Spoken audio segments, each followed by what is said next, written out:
Hey guys, it's Susan. How's everybody doing? It's almost Christmas at the time of this filming. I'm getting excited for Christmas. I'm hoping we get some snow. We'll see. This week, I'm talking to you about something that's getting to be kind of near and dear to my heart this way. And it's the idea that we don't need to ask permission to be ourselves.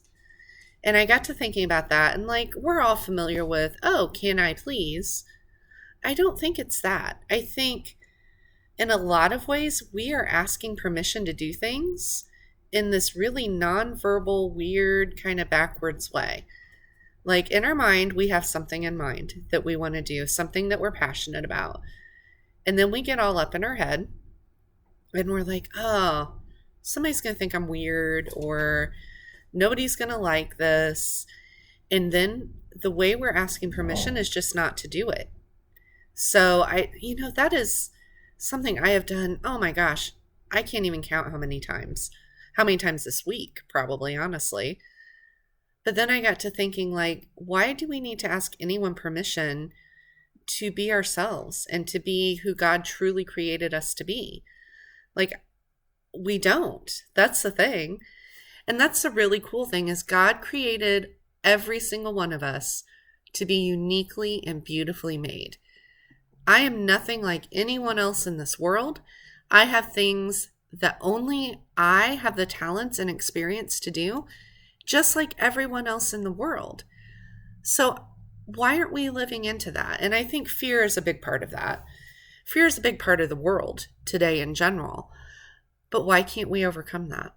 We can. That's the cool thing. And I had never thought about it that way as far as I'd always thought of asking permission as being verbal, but I think it can be lack of action.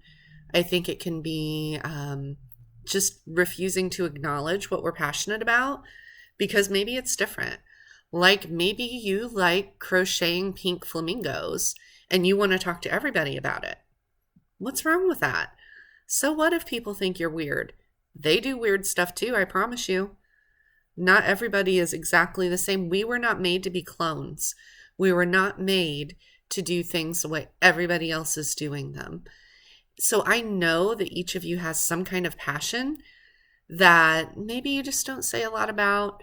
Maybe it's weird. Maybe you think it's weird. I've heard about everything and I think it's pretty cool no matter what it is when somebody gets fired up about something that way. So my question for you is, what is your unique purpose? Have you ever thought about that? A lot of us are really good at the service end of things, like that may be one of your spiritual giftings. But have you ever thought about what is truly yours? What is Susan's? I can tell you right now, my passion, bar none, is to get all the barriers out of the way so people can become their true selves. I don't care what that looks like. Whatever that is for them and the way God has created them to be that way, that is exactly what I want for people. I can talk about that all day long, every day. That's one of your keys. What is it that you can talk about all day, every day, and never, ever get tired of it? I do a lot of natural health stuff as well as the mental health stuff. You combine the two of those and I'm pretty sure people want to throw things at me to shut me up because I can't stop talking about it. I learned something new and I want to share it with everybody. Do you guys have things like that in your life? I know you all do. I know you do. And none of it is silly or trivial or anything like that. That is your passion. So my question is, do you get overwhelmed when you think about that? I used to too. What if I pick the wrong thing? Oh my gosh, what if I pick the wrong thing? You'll know when you get the right thing. It lights your soul on fire. You can't help but share it with people. You come up with 10,000 different creative things on how to do it. So my other offer is I love helping people discover that. That's one of my big passions in life. So I'm going to include my email below. If you guys want to work with me and do some coaching on that, let me know. I would be thrilled to help you with that. But my biggest point with this, don't be afraid to be you. Don't ask permission, whether it's verbally asking permission if something's okay.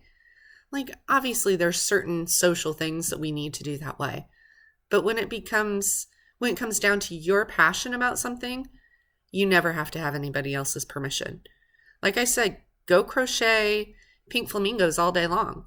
And then give them away and make people happy. Why not? Is anyone else doing that? Probably not. But if that's your passion, there is nothing silly about serving others in a unique and beautiful way. If we all served each other the same way, nothing would get done. It would be super, super boring, and nobody would feel really fulfilled. Don't you want to feel fulfilled?